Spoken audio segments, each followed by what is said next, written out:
Welcome back to Crypto Night News. I am your host, Tony Lee, and tonight I have a few things Bitcoin related and as well as altcoin related that I wanted to go over. But before I begin, I have to say this first. I am not a financial advisor. Anything I say or do should not be considered financial advice. Please do your own research. This is for entertainment purposes only. Now, with that out of the way, let's get into some Bitcoin news. Okay, so Bitcoin Lightning Network jacks up nodes from 7,000 to 15,000. It's a big jump. Bitcoin nodes recorded a massive increase of 105%, equivalent to over 15,000 nodes. The number of payment channels increased from 38,000 to 73,000. LQWD FinTech provided a corporate overview covering major highlights since the acquisition in June of 2021. So it says Bitcoin nodes showed massive growth in the past few months via Lightning Network, a layer 2 solution for Bitcoin scalability. So for those of you that don't know, Bitcoin has been having some scalability issues due to the amount of transactions on the network. It's been so many. So it's like I said, it's been slowing it down. So the Lightning Network came into effect, and it's been helping.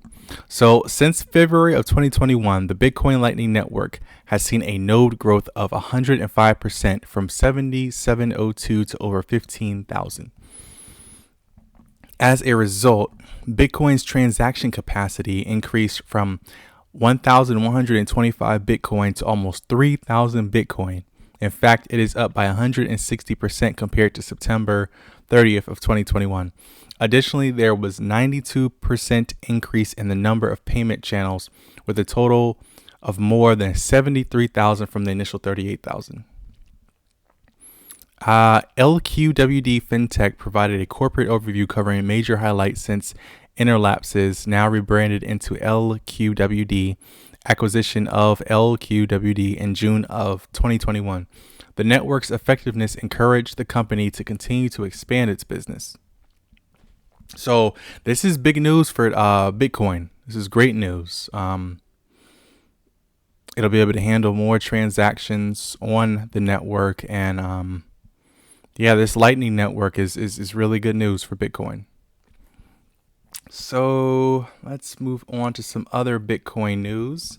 It says Bitcoin, a good bet if Fed continues easing to avoid a recession, one analyst says. So the statement appears as Jerome Powell keeps the door open for a 0.5% rate hike in the summer, and Fitch Ratings warn about a major slash in the U.S. gross domestic product GDP.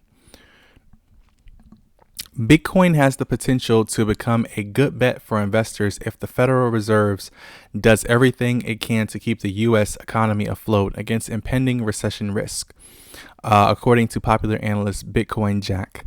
The independent market analyst pitted the flagship cryptocurrency, often called digital gold by its enthusiasts, against the prospects of further quantitative easing by the U.S. central bank, noting that the ongoing military standoff that's going on around the world, I'm sure everyone knows about, had choked the supply chain of essential commodities such as oil and wheat, resulting in higher global inflation. For instance, consumer prices in Europe jumped 5.8% year over year in February compared to 5.1% in the previous month, greater than the median economist forecast of 5.6% in a recent Bloomberg survey. Interestingly, the energy sector was responsible for whipsawing anticipations by recording a 31% rise in prices, way higher than food and services. So, as you all can see, there's the breakdown in February. So energy, like I said, was through the roof. It was way higher than, food, alcohol, and tobacco, and other services. And so energy was through the roof. Let's keep going. It says, similarly, the U.S. Consumer Price Index, CPI, advanced to 7.5% year on year in January of 2022, its highest level in nearly 4 decades. So this This is serious. Jack hinted that the ongoing inflation risk of the crisis that's going on could leave the Fed with two options. First, they could hike interest rates aggressively to bring inflation down, thus raising recession risk, or they could continue their quantitative easing program only to burden the economy with higher consumer prices and a lower US dollar purchasing power. So it seems like they're have the choice between choosing between the two evils. Yeah, I don't know what they're going to decide. It's going to be interesting though these next few months. If easing continues, inflation keeps going higher. Bitcoin and gold seems good bets as long as a recession/crash remains avoided. Jack tweeted March the 2nd. Let's see here. Jack's analogy appeared hours before Jerome Powell, the chairman of the Federal Reserve, confirmed he would propose a 25 basis point increase in the interest rates in the next Federal Open Market Committee meeting mid-March. So I want to say that meeting's on the 14th, I want to say. 14th, 15th, I want to say. So that's what next? Is it next week or the week after next? I think it's the week after next. So continuing on, Powell noted that the Fed had been assessing the prospects of raising rates consecutively for the rest of 2022, but the recent events happening around the world prompted them to proceed carefully along the lines. So yeah, like I said, with everything going on in the world right now,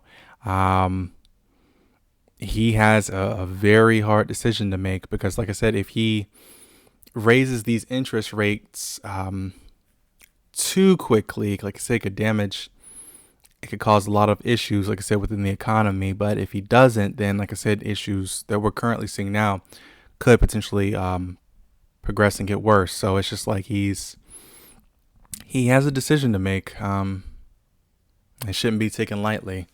So like I said, these next few months are going to be very interesting. So we'll make sure to check back in and I guess to see what that decision was. We're going to avoid adding uncertainty to what is already an extraordinarily challenging and uncertain moment, he told the House Financial Service Committee during his testimony on March. However, Powell did not rule out the possibility of raising interest rates hikes by a half point percentage if the next CPI readings come any higher than anticipated. To the extent inflation comes in higher or is more persistently high than that, they would be prepared to move more aggressively. So here is where Bitcoin comes into play. Bitcoin continued its decline after Powell's remarks, briefly dropping by over 2% to below 43,000 on March 3rd. The move downside appeared in contrast to a jump in the U.S. dollar index, which rose 0.25% in the same period, suggesting that global investors have been rushing to the greenback safety against the ongoing economic and geopolitical uncertainty. So, like I said, everyone's trying to find the best place to, say, park their money and the best investment they can make, I guess, during this time of uncertainty. All right, so it says appetite for safe havens also boosted Bitcoin's demand earlier this week. On February 28th, Bitcoin's price rallied by a little over 14.50% in a day, registering its biggest one-day increase in a year. An Arcane Research report asserted that the situation happening overseas were behind the Bitcoin price jump. This speculation may have contributed to the 15% increase in the Bitcoin price over the past 7 days. Arcane Research wrote on March the 1st, adding that Bitcoin could climb to 47,000 next. So, like I said, we'll see. Like I said, we just have to keep an eye out as to what's going on in the world. Like I said, it's a lot right now. It's a whole lot. So, we'll just have to wait and see and come back and see what their decision was. So, all right. So, moving on to the next piece of news, Ledger CTO warns crypto users about the dangers of blind signing. So, don't trust, verify, says Charles Gilmit, the CTO of hardware wallet firm Ledger. So, with the recent attack on OpenSea highlighting blockchain vulnerabilities, Charles Gilmit, the chief technology officer of Ledger, warns users about blind signing, which he defines as consenting a transaction to be signed blindly without understanding what it means. So it says, in an interview with Cointelegraph, Gilmit broke down the problems and highlighted issues with the blind signing. The Ledger chief technology officer notes that consenting to transactions requires signing a message to be sent to the blockchain. A user is the only one capable of signing transactions with the private key, while others can verify if it's correct. The issue is that this message is not intelligible by default. It's a digital payload. He also explained that when a coin transferred is signed, it's normally supported by a wallet, properly parses the payload, and displays its intent. However, when it comes to signing complex interactions with smart contracts, he says that parsing the display is not always properly supported, and you have no choice but consenting blindly for a transaction that you don't understand. It's risky because you can think you're signing a transaction to move part of your funds to address A, while you actually sign a transaction to move all of your funds to address B. So the security expert also gave examples where blind signing led to significant losses. In the most recent OpenSea exploit, users encountered a phishing attack that resulted in the loss of $1.7 million. Wow. Worth in non-fungible or NFT tokens. Gilmit notes that in this incident, the attackers tricked their victims into blind signing a message that made them consent to all their NFTs for 0 Ethereum. So that was a total loss of $1.7 million. Wow. The attacker had only to sign a transaction saying, I'm okay to buy these NFTs for 0 Ethereum, and then presented these two messages to OpenSea to actually execute the transaction, swapping 0 Ethereum against all the victims' NFTs. Wow. So when asked what he thinks is the solution to the issue of blind signing, Gilmit turned to an old crypto adage, don't trust, verify. He tells crypto users to always verify the transaction you consign to send. One suggestion that the security expert brought up is signing transactions using trusted displays that can be found on hardware wallets. So you all, please be careful when you are making these transactions, and please, like I said, take your time. Like I said, I'm not a financial advisor, but I'm just saying, like, please take your time. And it goes back to what I said in previous videos, DYOR. Do your own research. Make sure, like I said, that you're, just taking your time out and making sure these transactions are going through properly, and you're verifying a lot of this information that we see out here. But yeah, that's it for Ledger. So on to other news. Alameda-backed router protocol announces Avalanche integration. So router protocol's integration with Avalanche will help in moving towards a multi-blockchain future. Before I go any further, that's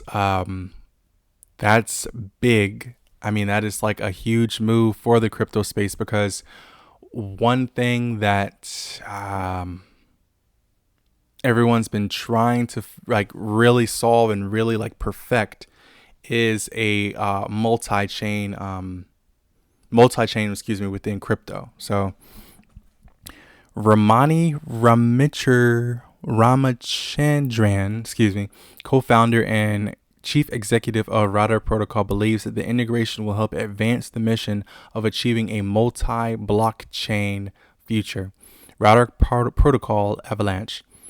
Singapore headquartered Router Protocol has integrated Avalanche Network C chain to its cross-chain messaging protocol.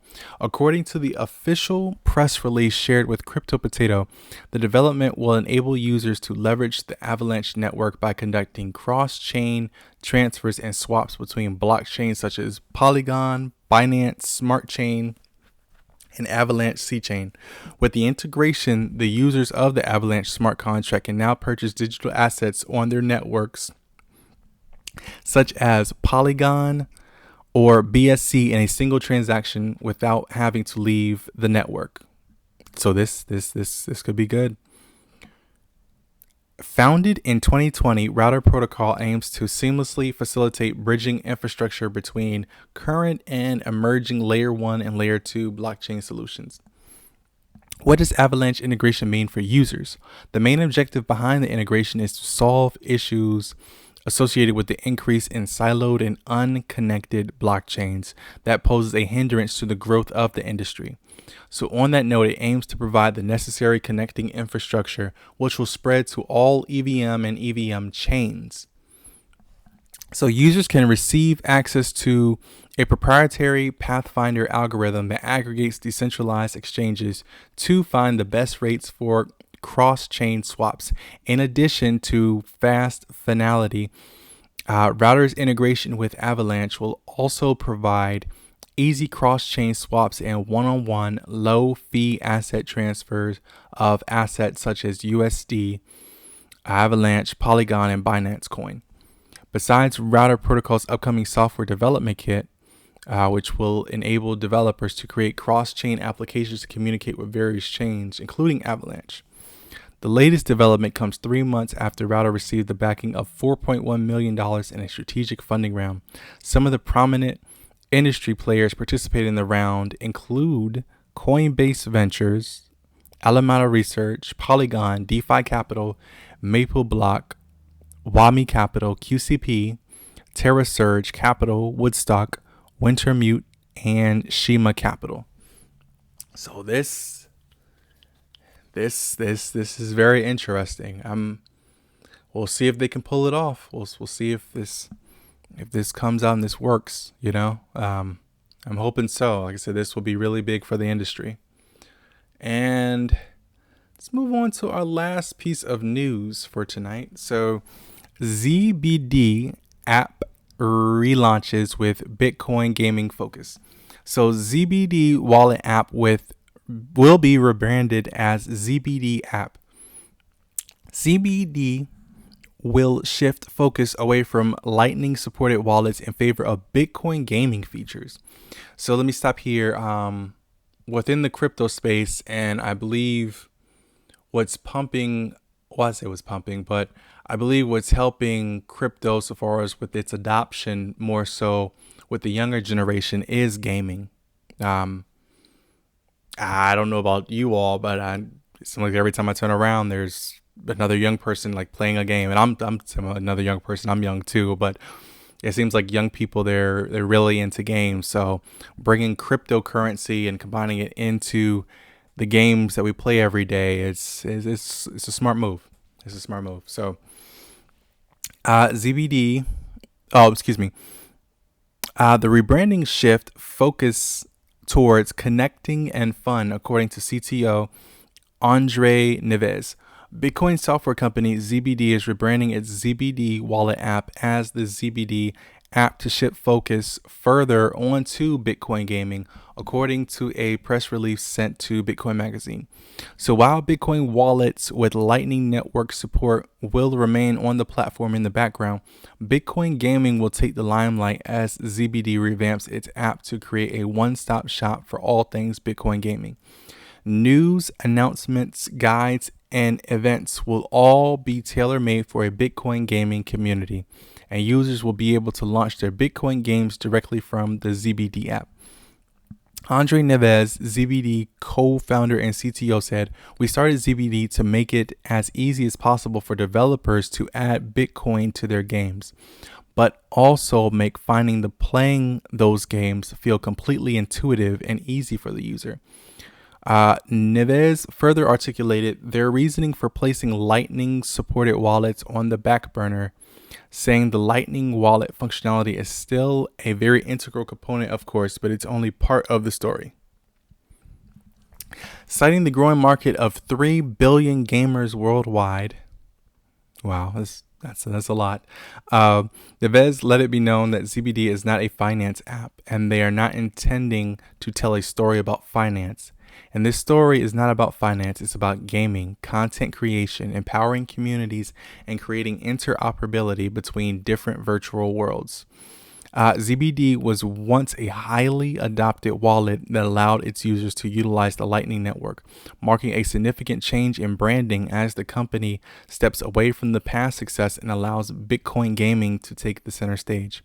Neves offered a glimpse into the future of ZBD by saying, "We're not trying to get them to use finance apps. Instead, we're building payment features seamlessly into the apps that put gaming, connecting, and fun first." So I want to say their target audience is what, Gen Z. They're trying to they get that audience, and like I said, they're going after gaming. So if they can pull this off, and this could be big for the for ZBD. Okay, that was all the news I had to go over tonight. Thank you all for watching Crypto Night News. I am your host, Tony Lee. If there is anything that you liked or piqued your interest in any way, please hit the subscribe button and please leave a comment below.